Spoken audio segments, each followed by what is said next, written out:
Working at an amusement park, Part 3, The Stagecoach and the Mime. I work at an amusement park where only half of the actors are actual actors.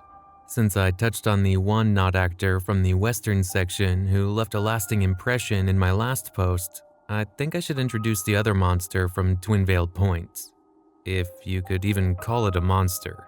However, I need to get some things out of the way regarding the Pretender's origins before I get started. None of us actors know where they come from or what they are. All of them have been here long before any of us started working our current jobs. Then again, Nathan might know something. He is the other actor from Twin Vale Point, but I'll get to that in a second. The not actors come in all shapes and sizes, literally. Sure, most of them share some common traits. For example, only 2 of them can talk, and they're extremely restricted in their ability to do so. The other not actor from the Wild West town can barely be described as a single living being at all. It's an old Western stagecoach pulled by 2 large, beautiful chestnut stallions. The stagecoach itself does not have a coachman. That's where Nathan comes in. Nathan is the actor assigned to the stagecoach. He's the one who steers it. He sits on his coach seat all day, wrapped in an old, ragged blanket. He doesn't talk much. In fact, the only times I've ever really spoken to him, we just exchanged quick greetings. Our interactions never went anywhere past a very awkward introduction. He offered me a dead fish handshake, and we just stared at each other for a little while, with none of us knowing how to start a conversation, and that was it. For all I know, he never leaves his coach seat either. Sure, he probably goes home sometime in the evening, but I've never seen him leave. If Mitchell hadn't told me he was an actor, I'd probably think he was a pretender himself. He's sort of creepy too. I sometimes wonder if maybe the stagecoach has turned him into a part of itself, if he might be a pretender. The stagecoach only really starts getting weird at nighttime. During the day, Nathan just drives it around Twin Vale Point, much to the amusement of our visitors. The horses act really friendly around them too. However, as soon as sun sets, they change.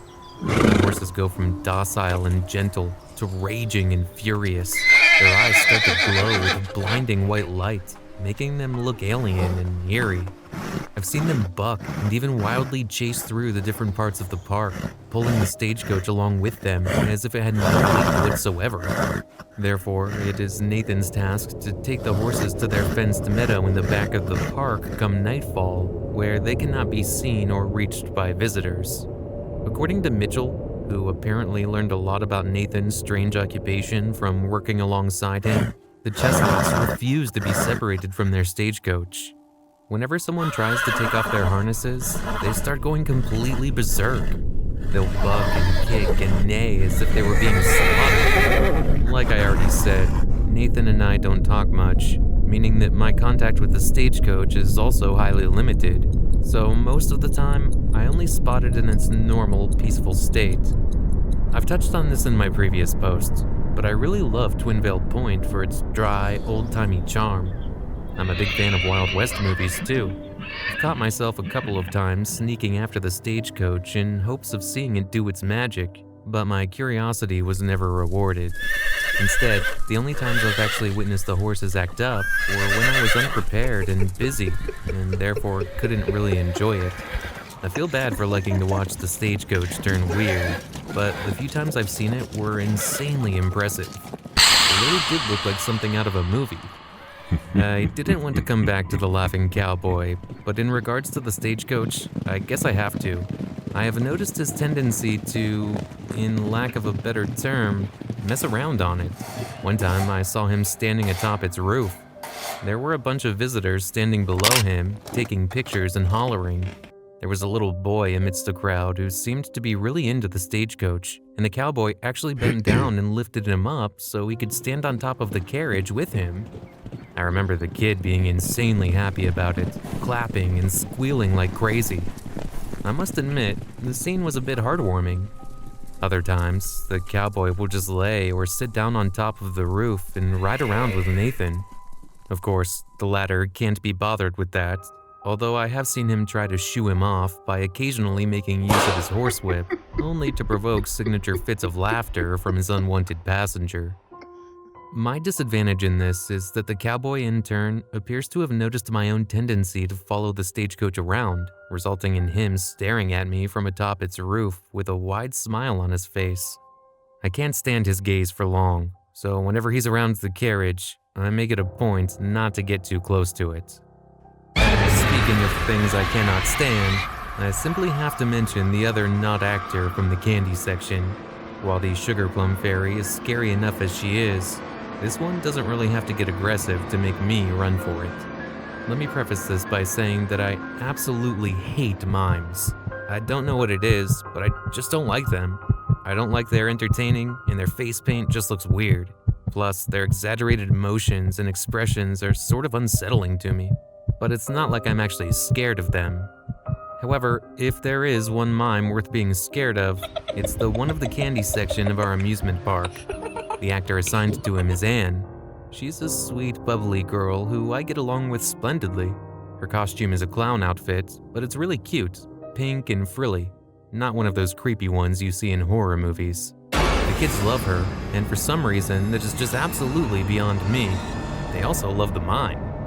He spends all day hopping around his part of the park, making balloon animals for the children and handing out candy to them. However, not unlike the laughing cowboy, the mime has these days on which he's in a bit of a strange mood. Thankfully, one can determine what kind of state he's in just by looking at him, so all Anne really has to do is assess his behavior in the morning and then decide on whether to let him out to roam the park for the day. He's the only human-like pretender who sleeps in a sheltered cage instead of a trailer or something similarly comfortable. The mime shelter might have a bit of a prison cell look to it, but at least there's a roof above it and there's blankets and pillows and stuff. He is simply too dangerous on his bad days. It is very easy to tell when he's not fit to be let out. The first time I saw him like that was on a cool morning in early June. We were expecting a ton of visitors that day, so the other actors and I decided we were going to be using our walkie-talkies. I was in my and Darius's break room, the latter having not yet arrived, and in the process of dressing up when, to my surprise, the portable radio came crackling to life. "Hi, anyone here already?"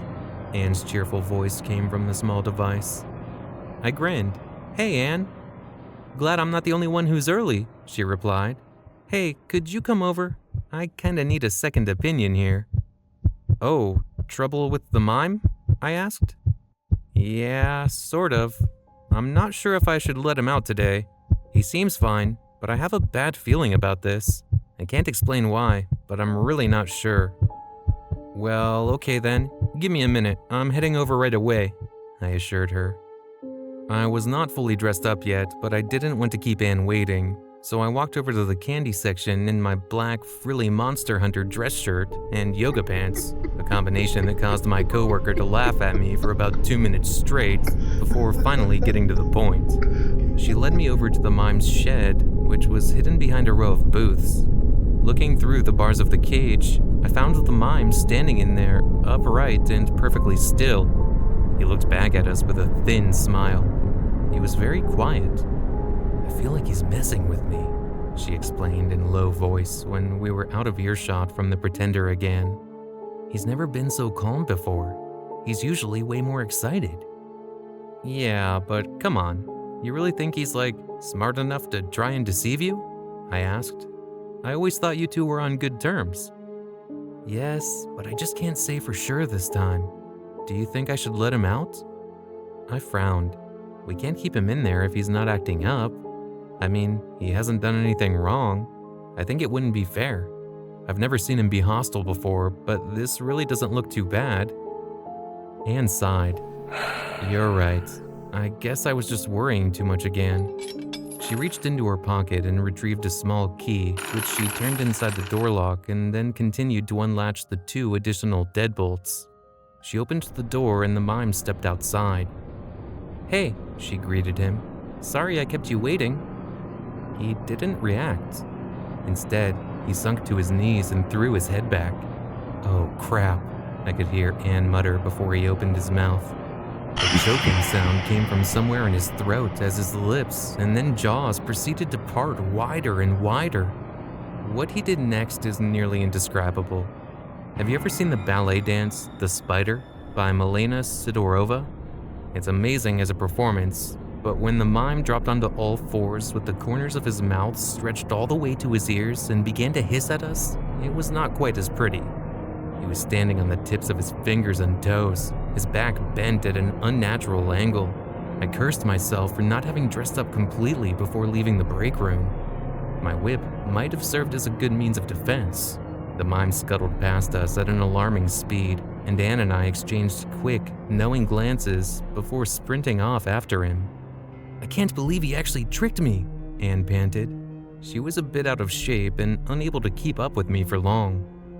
"I'm sorry," I shouted as I passed her, continuing to pursue the not actor. The mime was incredibly fast. I found myself wheezing and gasping for air after about 8 minutes of following him through the candy section. Eventually, I had to stop to catch my breath, and before I knew it, I'd lost sight of him. I cursed. Suddenly, out of the corner of my eye, I saw a shadow vanish behind the stage the Sugar Plum Fairy always dances on. She had not been let out yet, so the stage itself was deserted, but I was certain I could hear the tapping of feet behind it. I made my way around its back, but he wasn't there. At least, that's what I thought, before something wet and warm hit my head. I slowly looked up to find the mime hovering above me. He was holding onto the stage's metal light fixture and staring down at me, his mouth still opened unnaturally wide. Drops of saliva were dripping from his tongue, which was hanging out from his maw. I stood frozen in horror for what felt like an eternity, not daring to break the stare of the pretender. I could feel my heart pounding wildly in my chest and my hands beginning to tremble. The mime seemed to slowly, ever so slowly, lower himself towards the ground. Suddenly, I saw something fly past me out of the corner of my eye and collide with the mime's head. The not actor let out a sharp hiss of pain, and I took a step back just in time as he had lost his grip on the light fixture and fell to the ground. I took my chance and threw myself on top of him to hold him in place and instantly began to yell for Anne to come help me. The thing that had caused the mime to fall was a small but heavy rock. I discovered it lying on the ground next to me while I was waiting for Anne to arrive, still holding the struggling pretender in place. To this day, I have no idea who had thrown that rock, but whoever it was probably spared me a lot of physical pain. I'm not sure if I would have stood a chance against the mime if it weren't for this short but effective distraction.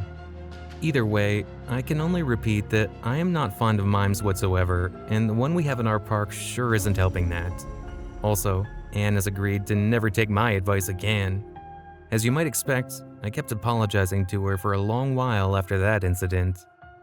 Lastly, I should probably mention that I talked to Maxine about the Sugar Plum Fairy's enclosure.